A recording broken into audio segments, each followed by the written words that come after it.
and enforcing it, often it ends up in war.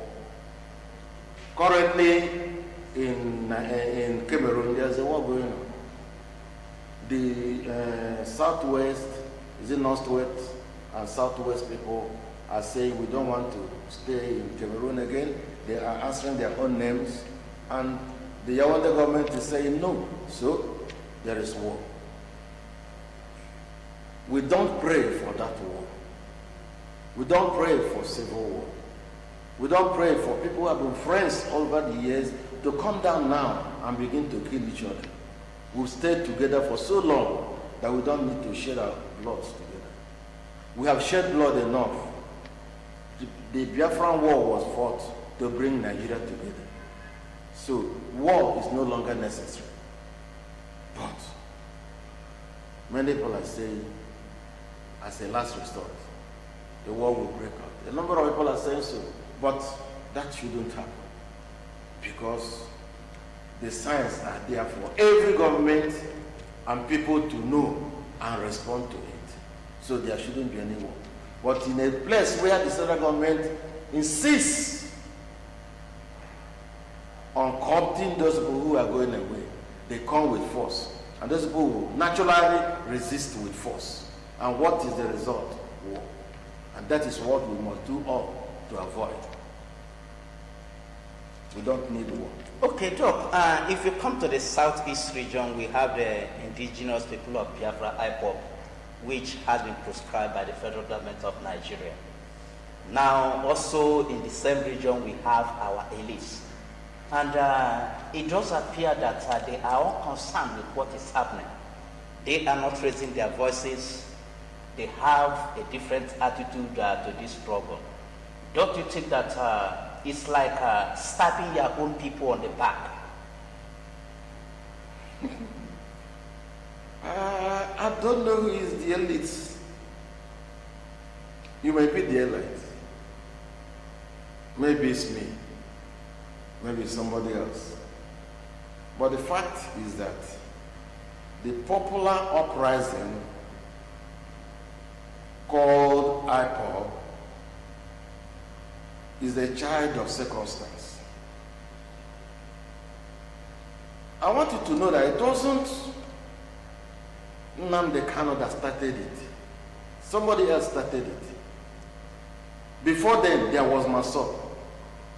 So there must be something making these things to happen.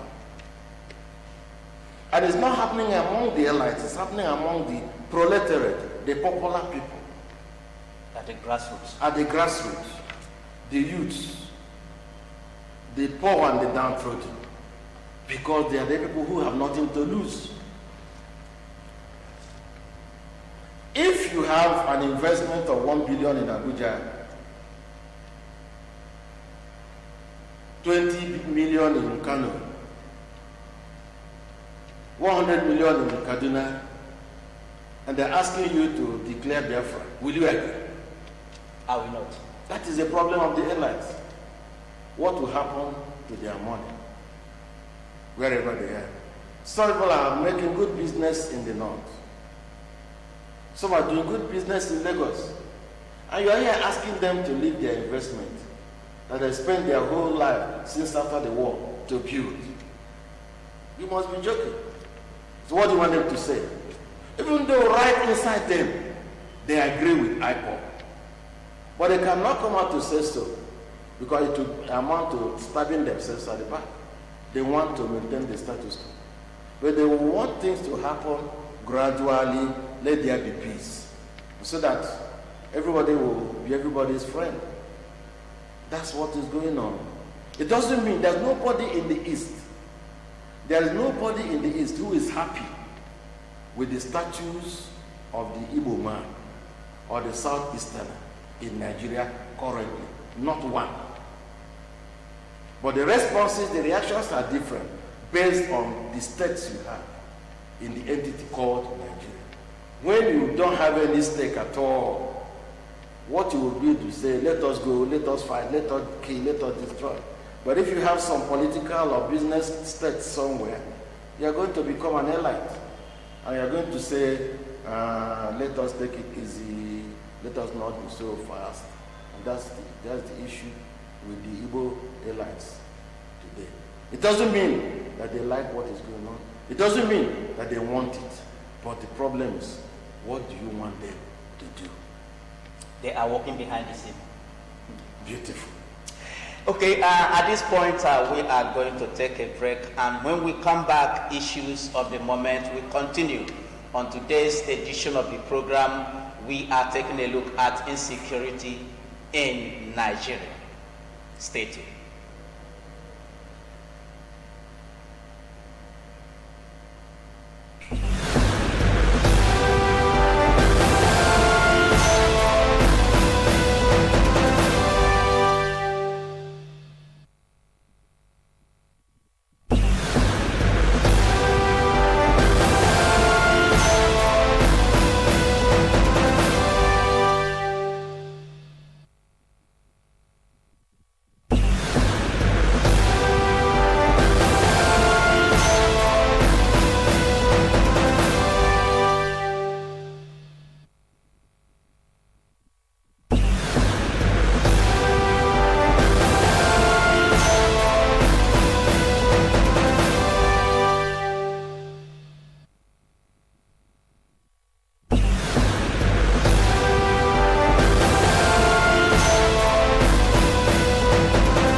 Welcome back to the program. This is Issues of the Moment, and we are discussing insecurity in Nigeria.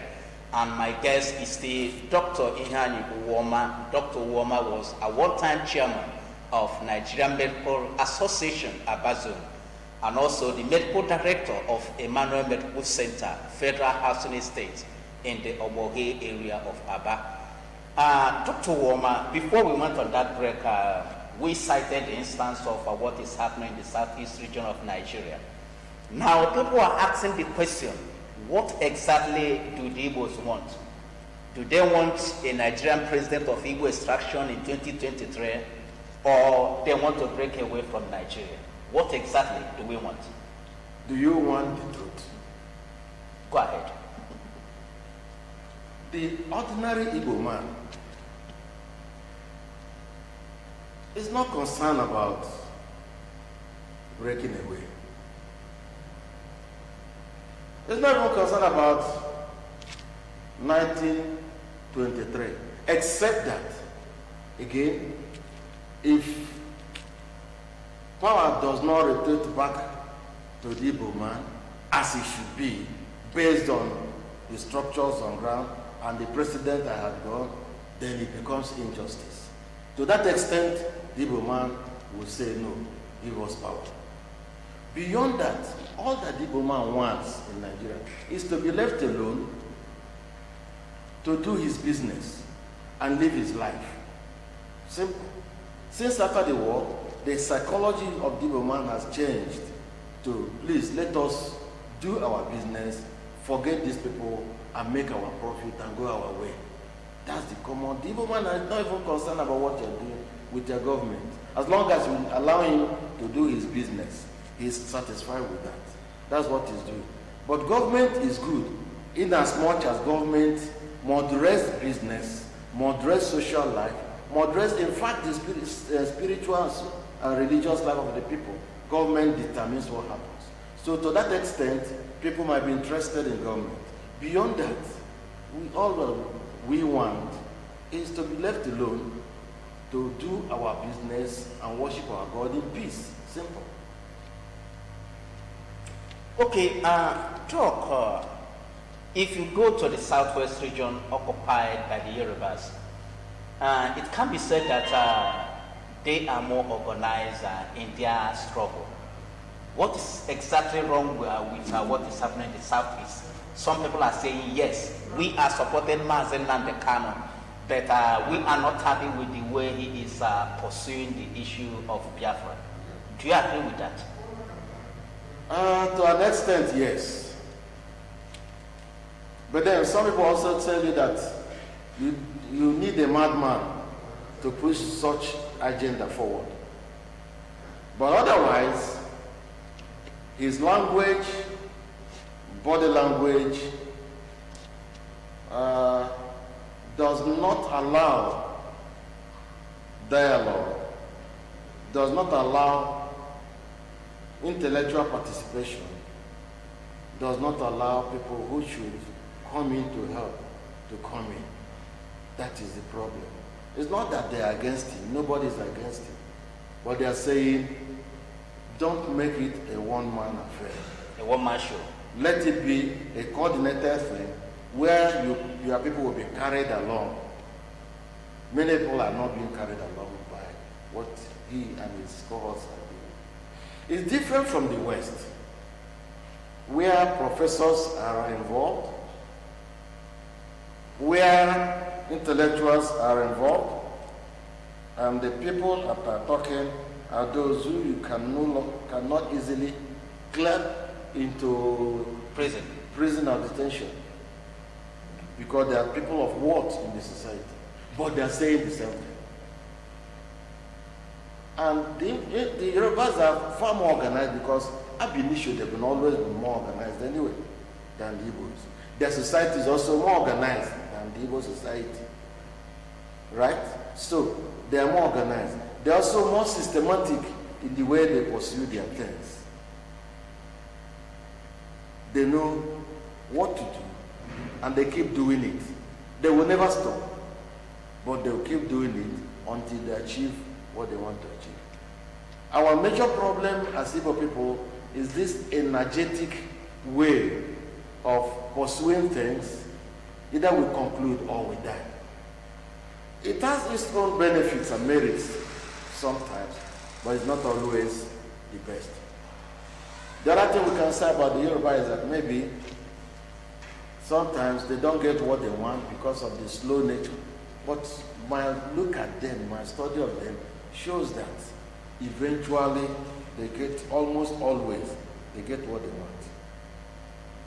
want. One professor, Banji Akitoye, was saying recently that they must separate from Nigeria for them to be free and answer their own names. He gave reasons. He said that the center will always interfere. And whatever you're doing, the center will always interfere. And he gave those items by item where the center have been interfering. And so because of that, he said, because of that, we need to be on our own. So I think they are systematically working their way.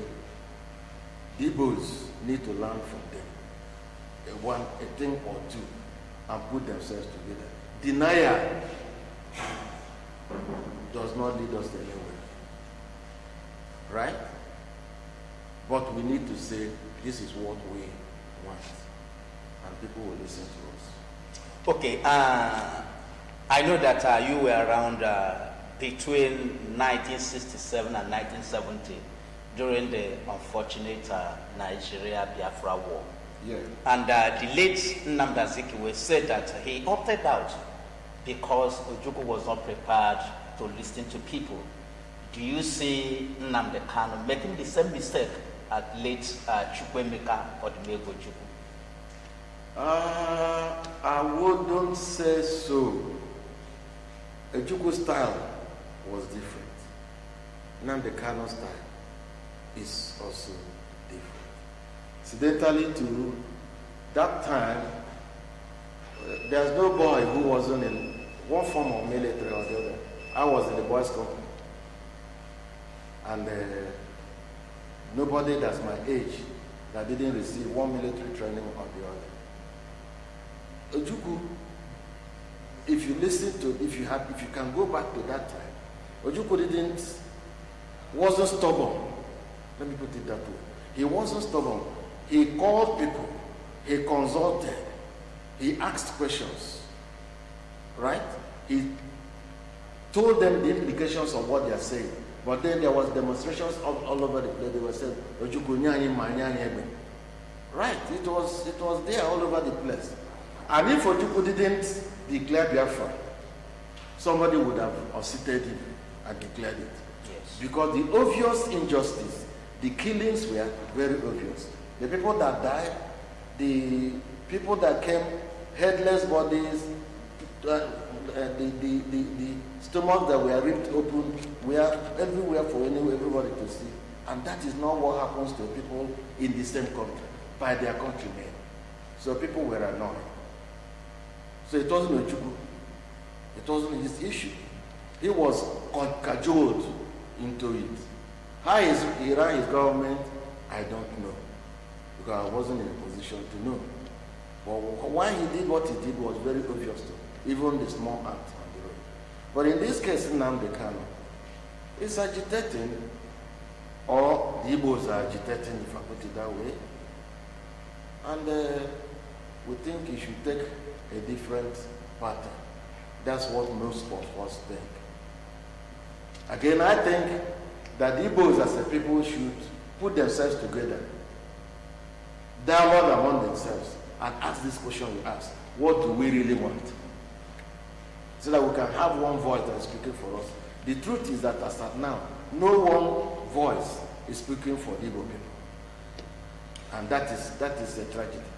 Okay, thank you very much, Dr. Iheani Uwoma. And with that, we have come to the end of today's edition of our program, Issues of the Moment. This program came to you live from the studios of Living TV Academy, Aba, which is in the commercial capital of Abia State. We have been discussing insecurity in Nigeria and agitations by some people to secede from Nigeria. And Dr. Uwoma said that there are certain things the federal government is doing that is encouraging people to leave Nigeria. And I want to thank you for being part of today's edition of our program. I want to thank Dr. Uwoma for coming to talk to us. Dr. Uwoma, it's always a pleasure. God bless you. You're welcome. Thank you, sir. And my name is Chimezie Ozems. Join us next week. As always. Yes. I will not change. Join us next week for another interesting edition of Issues of the Moment. Thank you for watching. God bless you.